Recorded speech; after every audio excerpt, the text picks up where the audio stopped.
Hey everybody, Jamie from the Marine Doctor's YouTube channel, and we're back with that float bowl. If you recall, that float bowl was corroded on the inside, and we have to take care of that problem so that it seals. So there's a little O-ring that's down inside there that is up against that pitted surface, which isn't sealing. So I brainstormed it a little bit. I got some ideas off of some of the comments I got on the original video. And what I thought would work very well would be this idea. So if we look at this part here, that's a fiber washer that's on there, and it mates against, on the opposite side of the float bowl, another fiber washer like this. This one fits on the inside, and then this goes up from the bottom, and that's how it seals. So what I thought was, if I go ahead and I take out this valve, and I do that by pushing down on, retain it on the inside.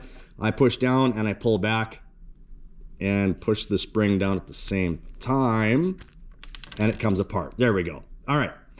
So now what I've got is, of course, I've got another pitted surface to go with this pitted surface. So I'm still going to have to clean them up somewhat, but what I hope to do is create a washer out of this gasket material. Now I'm sketchy about this because I don't know if over time this might just soak up fuel and then start to leak. I'm hoping that it doesn't. If I get it tight enough, it shouldn't. So I've got a small hole that's down inside there, and I'm kind of limited to what I can put through. But what I'm thinking is, if this screw goes in there, I'm just going to try it through the bottom first because I haven't tried it yet. Okay, it'll go through there. So I'll be putting that through the top. And the reason I'm going to go through the top is I don't know how much space I have there prior to hitting the float. So I just want to make sure that it's not going to hit. So that's going to have a gasket underneath it. I found this little nut. And just for demonstrations purposes, there's a washer. The washer would go on both sides. And we tighten this nut down. And we pinch on both sides. And I'm hoping that goes ahead and seals this up. Clean up the float bowl, put it back together, fill it full of water, and see if it holds overnight. Well, I don't know if I can do that. It's got this big hole. That's another hole I gotta fix. Oh, I'll figure out something. Okay, finally a break. This little washer, this fiber washer, will go over top of this little ridge that's on here. So sanding this wouldn't have done any good because I would be on the outside of this. So I can do this. And it stays on. That's a good sign. So now when this is on there, look at that. It's gonna be a really good seal. I think this just got a ton easier. So now before I go the extra mile and clean out all of that pitted area, what I'm gonna attempt to do is put this in first, drop my screw in place, put this nut on, and tighten it all down, put it back on the carburetor, squeeze it up, and see if it holds.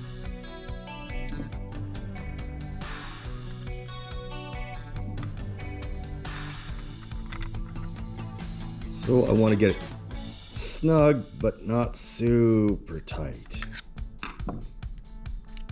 I think with this washer that's in underneath, although it's not centered, it should be covered enough. And I know that this is going to do its job on the outside. And I also believe that that should be low enough for the float to not hit it. Let's go throw this back onto the engine, put some gas in it, and see if we lucked out.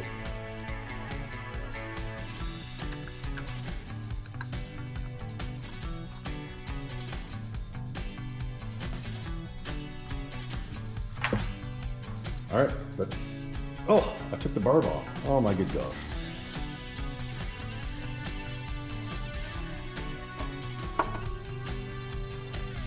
All right, here we go. Push the air through first. Fuel's going in.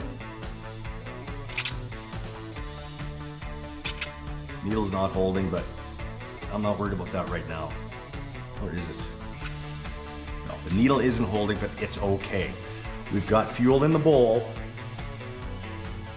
Let's see if that holds. Well, here we are. It's about 5-6 hours later, and it's dry. There's nothing there, which is fantastic. The next thing we have to do with this engine is run it. So I guess you guys will probably find out in the next video if it's actually going to run. So please like, subscribe, and I really appreciate you guys coming here to watch. And yeah, if you missed the first video, the link will be down in the description, and you can follow it back and watch the first video as to why we were actually working on this carburetor. Later.